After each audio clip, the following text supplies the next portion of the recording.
Hello everyone, welcome to Code Skwela.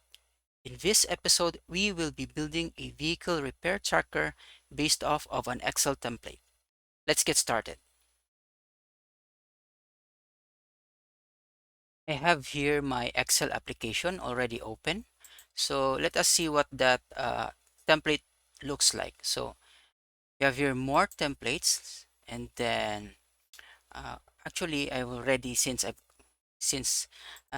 preparing for this one, what we are looking for is this car repair tracker. So if we click this one, show you a description of what this template is all about. So you have track your vehicle maintenance and repair expenses with this accessible car repair spreadsheet template. So let's just click on create, and it will generate the template for you. So this is what the template would look like. So as you can see, it's uh, quite simple and quite basic. So on the top, it has the grand total of all of the repairs. So I assume it's this column, the sum of this column, okay, for each of the repairs. So you have also the vehicles here in this section. So it has two vehicles, vehicle 1 and vehicle 2. Each has its own uh, data also, which has this column is it tells the total repair cost for each of the vehicles, and then the vehicle's value. Okay, so each of the vehicle has its own value. I guess it's the like the selling price for this vehicle. And then at the bottom you have this table wherein you can add uh, repairs that you have done for each of the vehicles. So you have the option to choose what vehicle, and then yeah, indicate the where you had that fixed or sent, and then the description or what the repair has been done to that vehicle. Okay, then also including the date of the repair. Okay, this is quite very simple and straightforward. And so yeah, this is what we will building off of as a Blazor application. I've created a mock-up for our application. I did this using draw.io desktop application. As you can see, it's not exactly the same as the one on the template, but it is my own interpretation of what it would look like if we turn it into a Blazor application. So it has several parts. So let's focus on this one. So this will be the home page. So for the home page, it will have a simple line chart that shows the daily total repair cost for the last 7 days. On the right is a table of a total repair cost for the top 5 vehicles for the last 7 days. And then on the top, we have our navigation links, or sort of like an application bar for the entire application. Okay, so it has several links for repairs, vehicles, shops, and then underneath this settings, we will have the manufacturer's page. Okay, here we have the repairs page. This will show all of the repairs of the different vehicles. So it has a toolbar right here in this section. So it would allow us to add a repair, filter the list of the repairs by date range, and then by the vehicle, and then we could also paginate through the rest of the list if you have a large list. Okay, now let's go to the uh, repair details section or page. So in this page, it will allow you to add, edit, or delete a repair details. So capturing the necessary fields for this uh, repair details page. So we have date, vehicle, amount, location, and description of the repair. Next up, we have the vehicles. So this page shows you a list of vehicles. Again, we have the uh, common all throughout our uh, pages is this toolbar.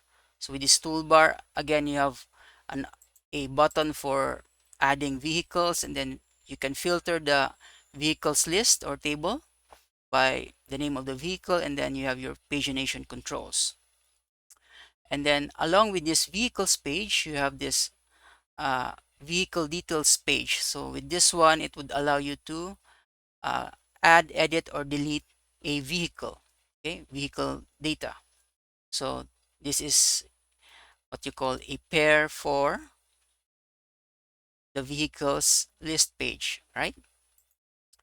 Then going to the shops page, so it's exactly almost like the same as the vehicles page one, but yeah, capturing the data for the different shops, which means the locations or the shops that your uh, car have been sent through for repair. Okay, again, you have the toolbar on top of the table, and then allows you to add filter by shop name and then pagination. And along with that, you also have the shop details page that again would allow you to add, edit, or delete a shop detail or a shop. And lastly, we have this manufacturer's page, which is much simpler than the rest of the other pages. Okay, so with the manufacturer's page, you only have a single page that allows you to have or to add a manufacturer. You can search the list by name, and then if you want to add a manufacturer, it will just we will just show a dialog box that would capture the name of the manufacturer and would allow you to save. Again, with this dialog box, it will also allow you to edit if you want to edit a manufacturer. For as an example, if you click on like this one, Honda, and then it would show you the same dialog box that would allow you to edit the manufacturer. Okay, so this is what our application would hopefully uh, look like as a final result. We will build the manufacturer's vehicles and shops page first, since we will need them before we can build the repairs and home page. So with this mockup, we will work backwards until we reach the final or main functionality, which is to add and track our repairs. Let's open Visual Studio and start creating our Blazor application. So let's create a new project.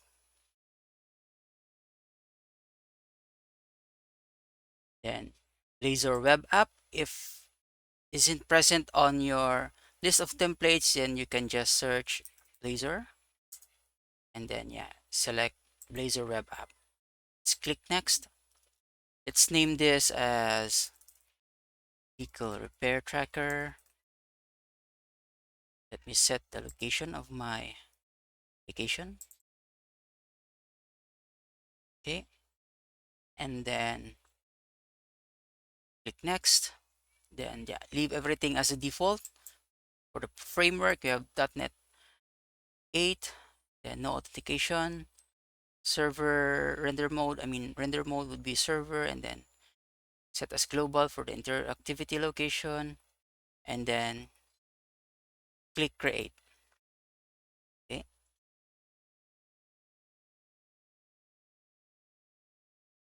so now we have here our application uh, being generated from the template. So let's just try running this first, just to make sure that uh, everything works fine from the template.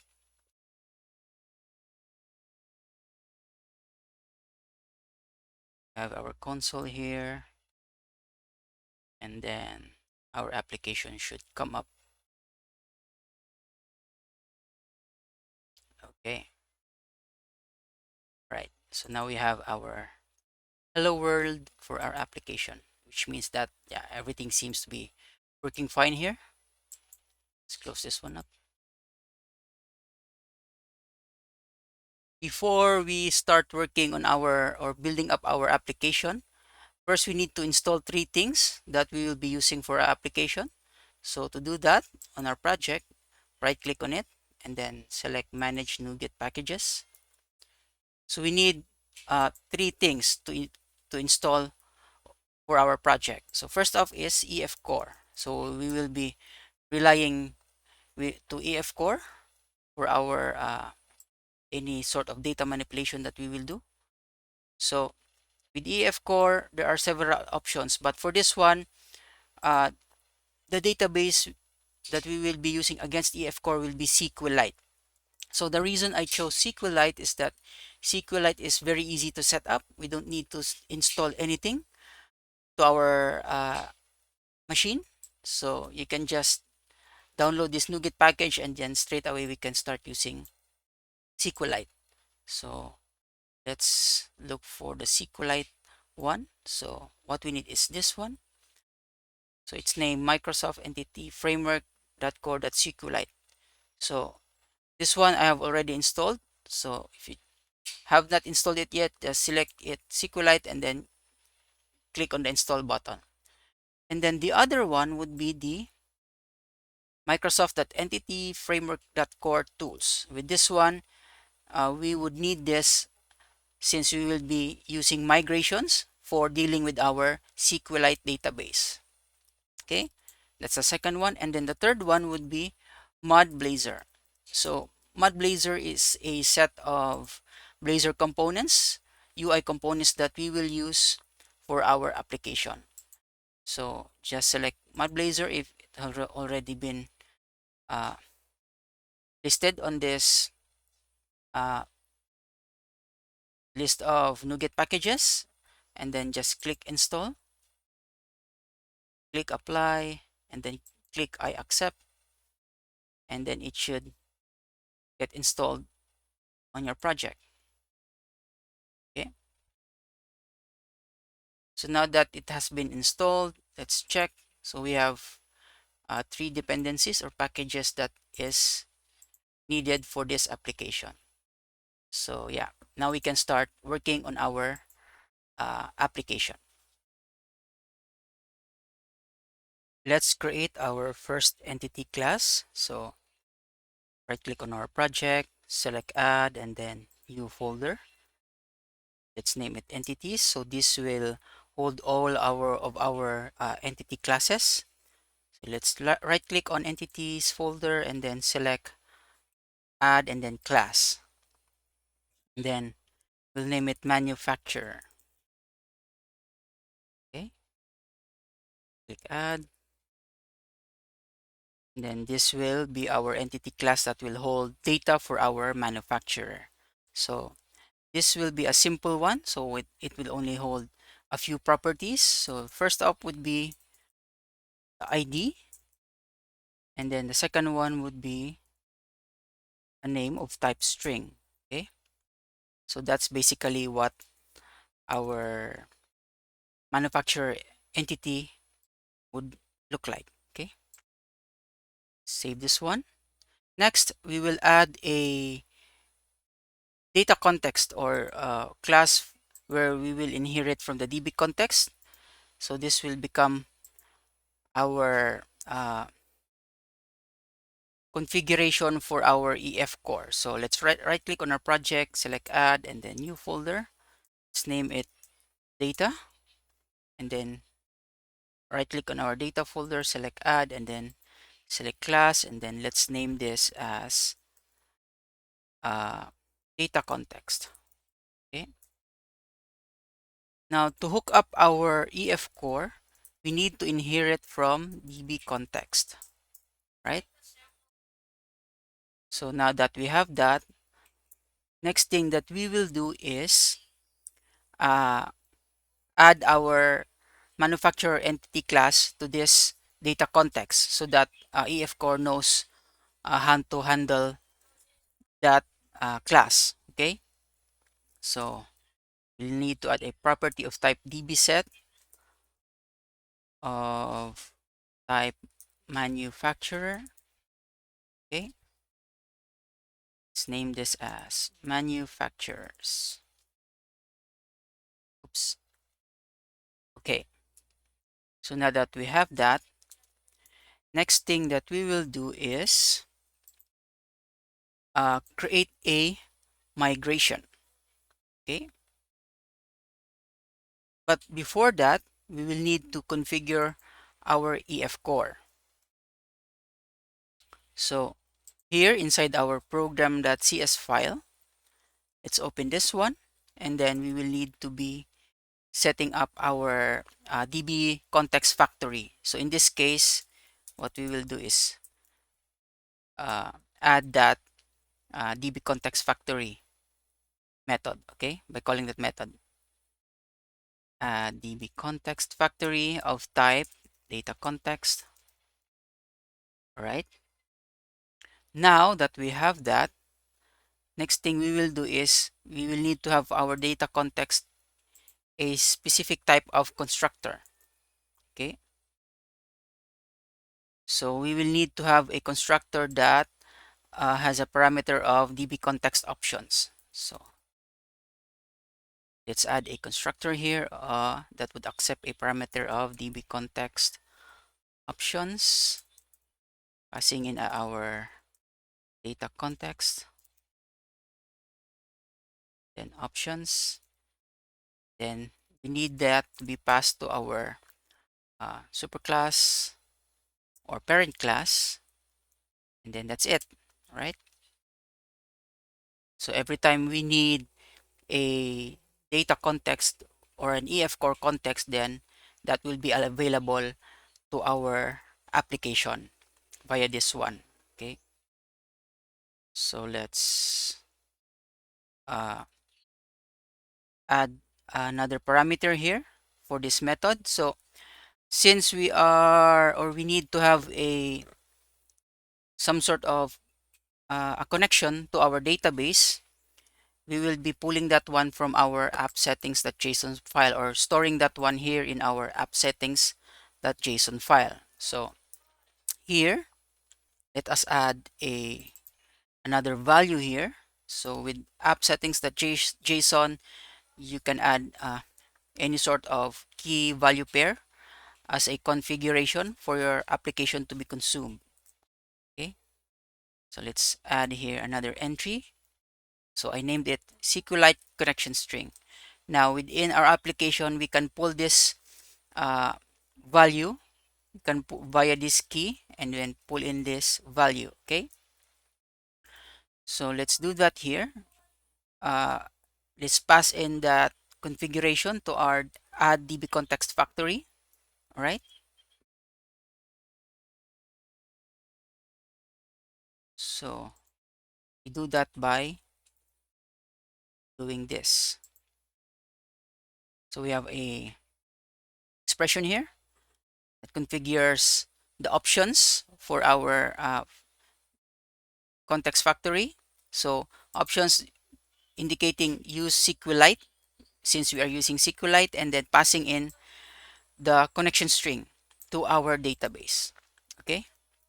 So now that we have that, next thing that we will need to do is create our database. So we need to create our database first.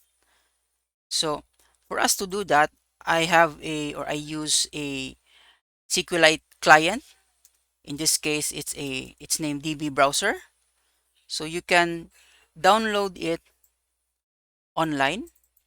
So this is what the application looks like. It allows you to manage a SQLite database.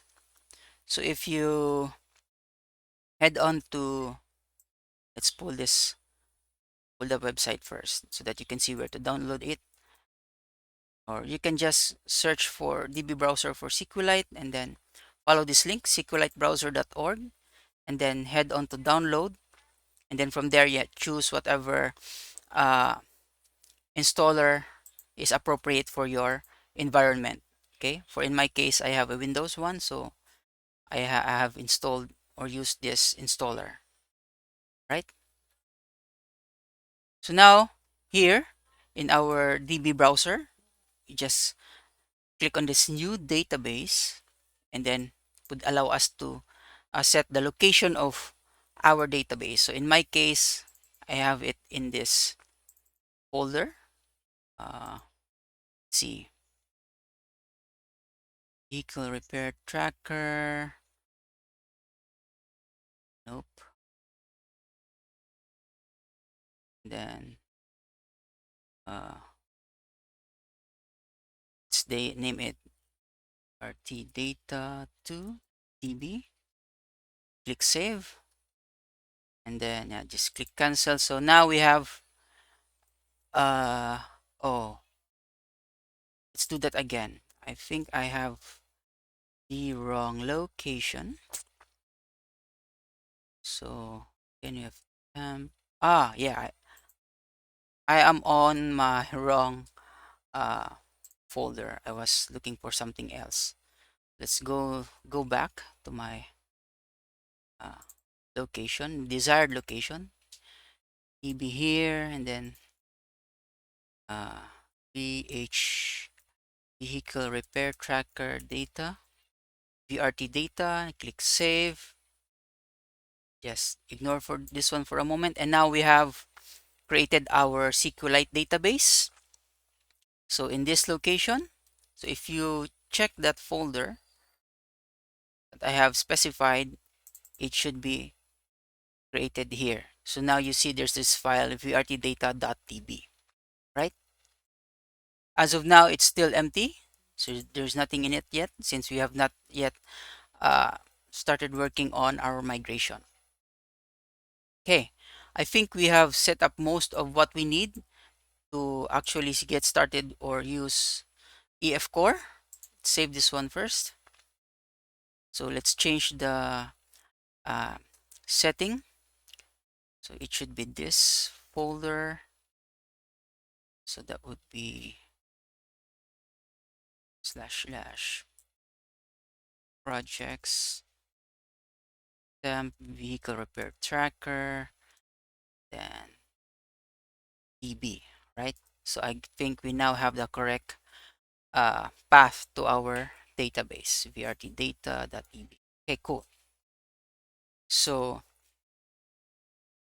what we would do next is start creating our migration. This would allow us to generate our table for, in this case, our manufacturer's table, right? So open up your package manager console if it is not open yet.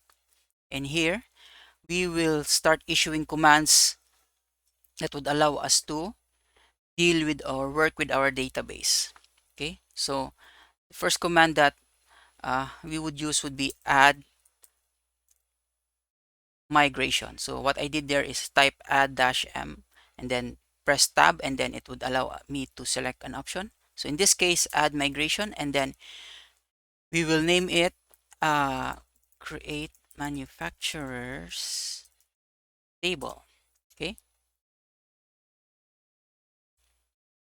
so we'll do that. Hit enter, and then uh, it will build the application and then go through your code that if it sees the data context, then it will know that these are the classes that it will be working with to generate the table, right? Okay, so uh, next is, after it has executed, you might have noticed that a file has been generated, which in this case would look like this. Okay, it would look like this. And also in your Solutions Explorer, there will be a folder that will be added named Migrations, and then it will have several files, but the one you just performed, or with the add migration command, it will generate this file. So which is this one, the contents of it will be this. So now what's inside this is there's two methods. There's down method and then the up method. The down method would be like sort of a reverse or a revert. Okay, so whatever is been executed within this up, if you like revert to a previous migration, then it will do this. All right, what's inside of the down, right? So we have here create table. So it's a method that would allow EF Core to generate actually generate the table on Sqlite. So has table name, manufacturers, and then it has our different columns from the different properties of our manufacturer entity. Since it has two, it has ID and name. So by convention, if you name a property as ID, then it will take this one as a primary key. Okay. So if you're not yet familiar with SQL or databases, primary key is like a unique identifier for a specific record. All right. And then the name column, and then it would indicate the type. And then if it is nullable, which means if it's set to false, then it is required, or anyone who adds a manufacturer record requires to fill in this data, the name field. Okay. And then the ID also is, we have this part wherein it's specified as auto increment. So if you're familiar with auto increment, it's like uh in this case a number that would keep adding whenever a new record is added. So by default it adds 1, 2, and then the next record is added automatically, it next adds 1, so on and so forth. So that's why it's called auto increment. Okay, every time a new record is added, the value is increased, okay, by 1. And then here setting the primary key. Okay, now to actually uh, generate or create the table, we will need to execute another command. So in this case, that would be update and then database. Okay, then just press enter. Again, it will uh, go through your migration and then execute whatever is inside your migration, right? So now let us inspect what has been done to your database. Go back to our DB browser. Okay, let's just go to browse data and refresh. All right, or let's close this one for the moment, and then let's open again. Okay, let's go to file and then this one. Okay, now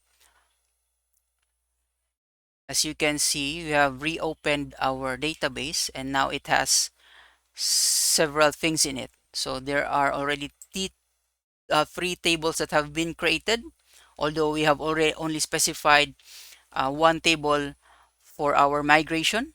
So the first one is the manufacturer's table, which was what we have specified on our migration. The other 2 is internally used. First one is by EF Core. So with EF Core, it has this EF migrations history table. This table stores the migrations that has been applied to your database. So it tracks whatever is happening with the migrations that you're doing or executing on your database. Okay, and then this one is internally used by uh, I mean Sqlite to track again the auto increment field. If you remember, you have the auto increment column type wherein it adds the uh, ID number every time a new record is added. Okay, now let's head to this browse data tab, and then as you can see, you can check out whatever contents of the tables that you have on your database. So in this case, manufacturers is still empty since we have not yet uh, added any data to it. And then let's open EF migrations history. Now you see under my migration ID, it has the name, or it has data here, which is the name of the migration that we just did. All right. So it matches the one inside here in this row. Okay. Then if we quickly look at Sqlite, then again, it's still empty because we have not yet added any data to our manufacturers. All right. Next, we will set up MudBlazor. So let's close these tabs first. Let's clear this up.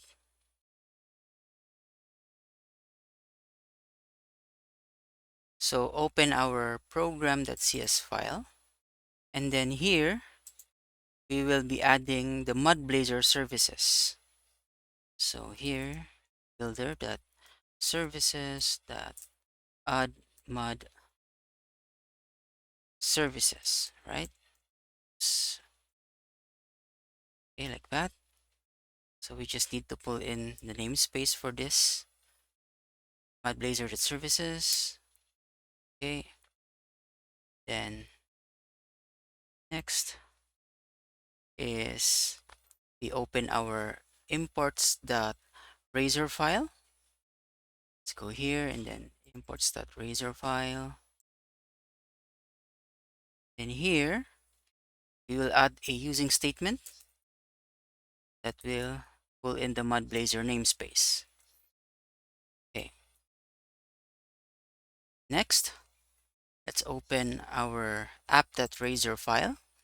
So this is our main app.razor component. And in here, we will add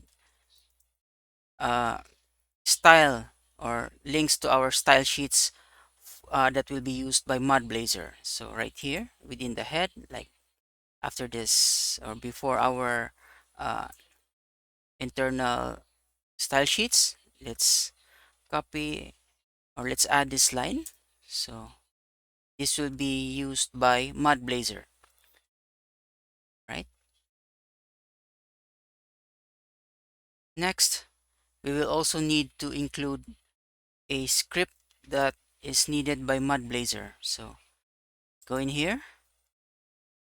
After this one, within the body, and after this script line, let's add that script file needed by or to be used by MudBlazor, right? Next, after that, let's open our main layout.razor file, and then let's put here the MudBlazor theme provider component. Theme provider. So this is a component that will be used throughout the application. So for you to use MudBlazor correctly, so you need to add this component, right? So let's quickly check our application. Let's run it and see how it would look like now with the MudBlazor components that we have just set up.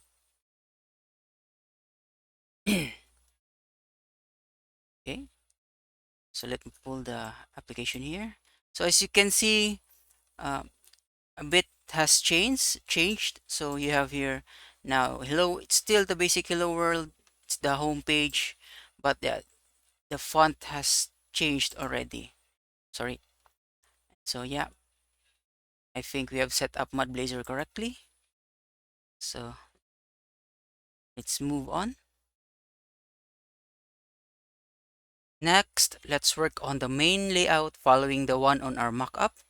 So if you can recall, this is our mockup for the application, and here on the top part is we have our application bar that will be available throughout the application. So let's head back to our main layout page. So our main layout.razor, and uh, let's add code to it. So I'm just gonna copy and paste it here, right? Cool. So I'm gonna explain the things that we have added here on our main layout page or component page. So first off, you might have noticed that it has several parts. Okay, so first off, we have the mud theme provider, the one that we just added earlier just to check if MudBlazor is working correctly. And then we also have dialog provider. This is the one needed by MudBlazor so that we can utilize the dialogues that we will be using later on as we build our the different pages. And then we have also the snack bar provider. So this one is needed by the snack bar component. So snack bar is like, if you notice, there are sites or websites or applications that has like a small notification that appears like most commonly on the top right when you do something like saving data or you're trying to do something, some action, and then it would confirm that you have successfully done that action. Okay. So also within our layout is we have this mud layout component that we will be using setting up the layout for the entire application. And then within that is we have mud container. And then within that is our main application bar. So it's using mud app bar. So it has inside it has different parts also. So first off we have the mud text which is just a text or the title of our application, which is in this case vehicle repair tracker. Now the rest would be uh, buttons. Okay, so we have mud button utilizing mud buttons for the main links. In this example we have the links for home, repair, vehicles, and shops. Okay, so once we set the href attribute, then it would be displayed as a link instead of the usual button, right? And then notice also, going back to our uh, mock-up, the manufacturer's page is under this settings drop-down menu, right? So here we have used mud menu or menu, and then inside of it is we set the actual links or the link to our manufacturer's page. So which is in this case the mud menu has two parts: activator content and then the child content, which houses or inside it has the link to the manufacturer's page, which is in this case mud menu item. Set the href. All right, and then after that we have the actual main mud main content component, which is or which has the at body uh, uh, template here or code. So whatever routable pages that you have in in your application, it will be injected here. So whatever, for example, in our case, under pages, and you have home. So whatever the contents of this home, the tracer page component will be injected within this mud main content component via this body. All right. So now let's run this again and see what it would look like. Okay, let me pull the application screen, and now we have our uh, basic layout. So we have our application bar on top, and then the navigation links to the different pages, and then under here is you have the manufacturers. So if you click one of them, then of course, since we have not yet created those pages, then you would end up with this. So it's not found. We will be working on that later on. Next, let's add the manufacturer's page. So here in our pages, right click, select add, and then Blazor component, and then let's name it manufacturers. Okay. Next, we will add code for this one. First is the template code. Okay.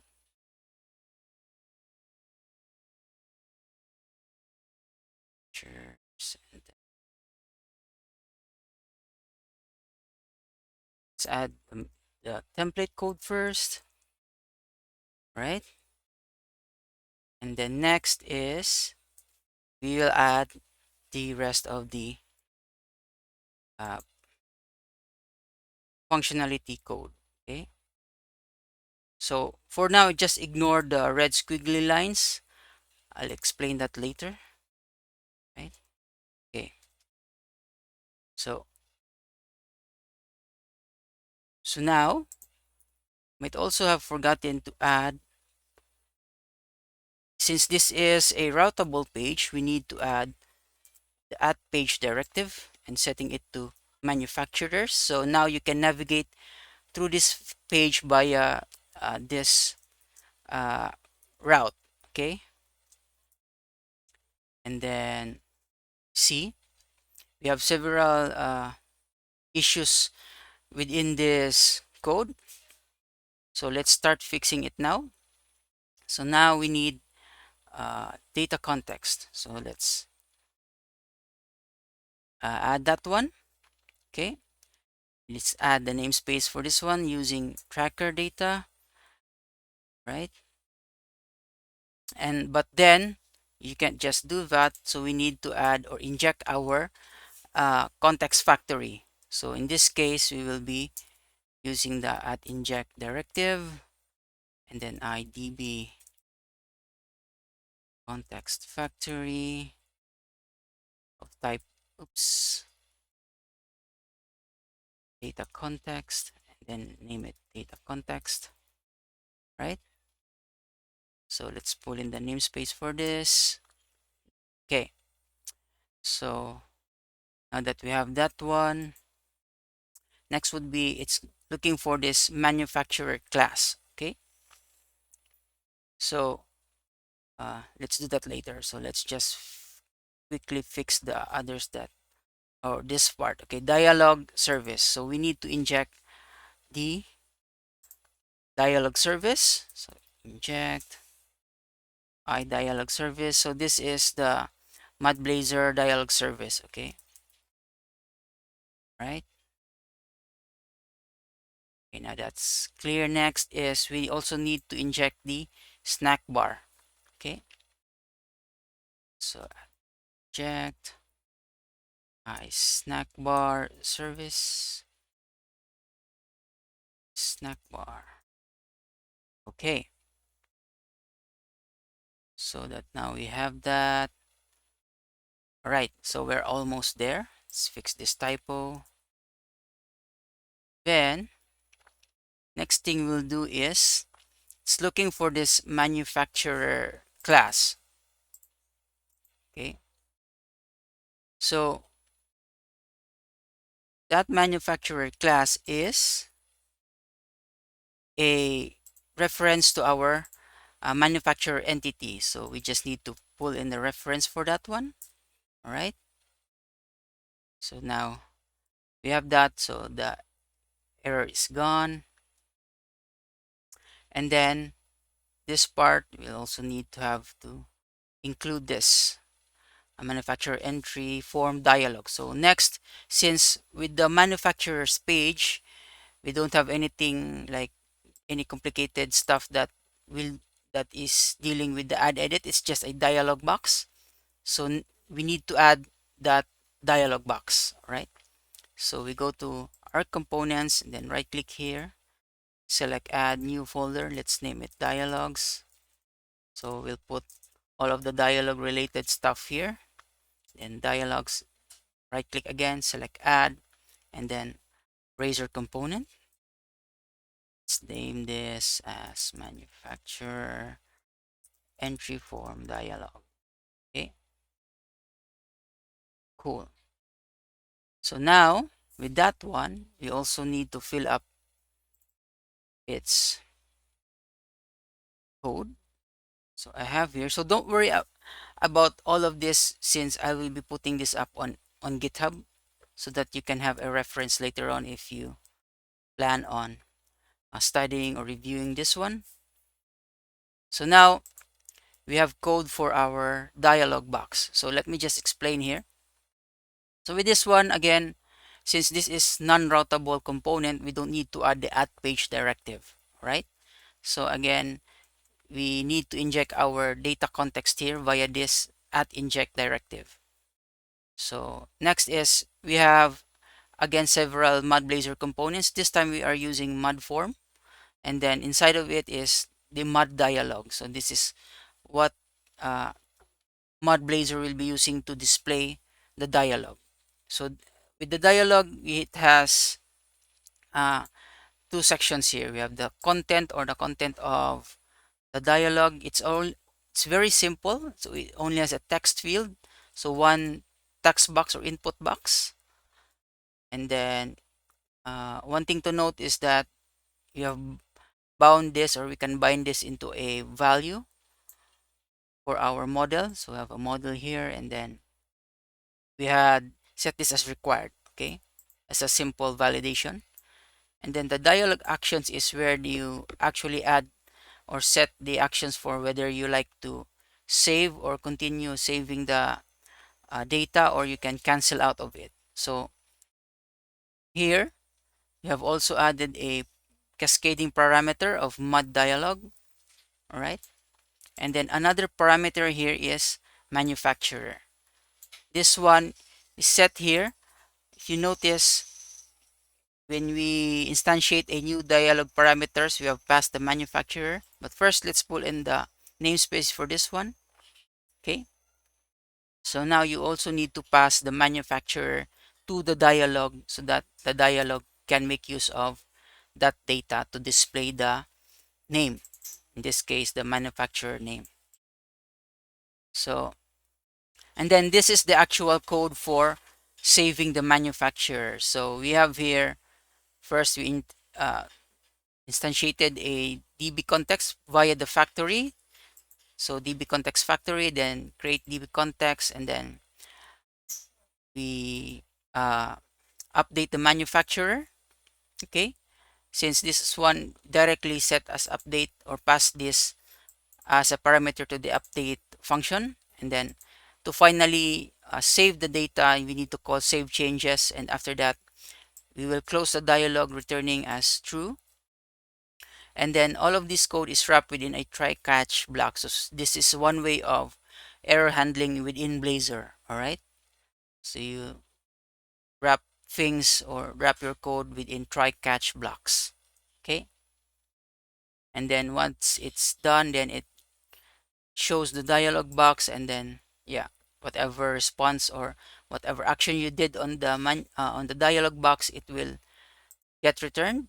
So if it has not been cancelled, then we can show the snack bar, and then whether it is successfully updated or not. Let's fix these typos here, right? And then part of the manufacturer's page is also we have the delete function, right? So if you look at the mockup, so we have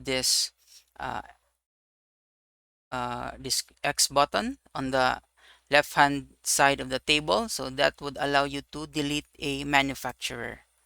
So this is again showing a simple message box of confirming whether you want to delete the manufacturer or not. And then we move on with the actual deletion. So with entity framework or EF core, you use the remove method. And again, to make sure that, to commit the changes, we need to call save changes. And then this remove part here is from our model, which is from the list of manufacturers that we reload during the uh, instantiation of this manufacturer's page. Okay, so when the manufacturer's component is being loaded up, then we will call this method that will pull all of the manufacturers and store it in this list. And then on the template, we can show it via for each loop. So we can loop through the manufacturer's list, right?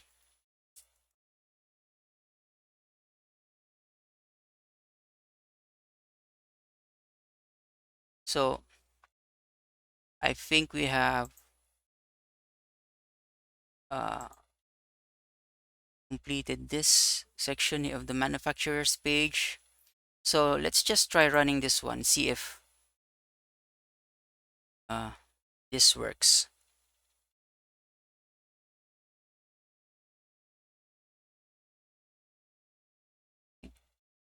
So let me pull up again. Now let's navigate to manufacturers. Okay, so since we have not added yet anything, let's just, so it's now it's empty. Let's click on add, then let's type manufacturer name, click save. Okay, now we have displayed that the Honda is displayed here on the list, and then the snack bar notification also appeared. Okay, if we refresh this one, then you can see that it's still there. Let's add a few, another one. Okay, click save. Okay, now it does confirm that our function for adding a manufacturer works. We can also edit this by clicking. See if we do some changes to this one, click save, then yeah, it would immediately display and still refresh, and then it would show up as the same or edited data. Okay, still updated. We can look into the DB browser and see what has already happened with internally within our database. So if you can see that, head to manufacturers and yeah, see that there's already data here. So that which means or which confirms that what we our code works, right? We could also try deleting. Let's try deleting this one. So we have our confirmation whether we want to delete this manufacturer or not. If we click OK, then it will be gone from the list. If we refresh, then it's not displayed anymore. And if we do confirm here on our database on DB browser, if we refresh this one, then the Honda one is gone. Okay.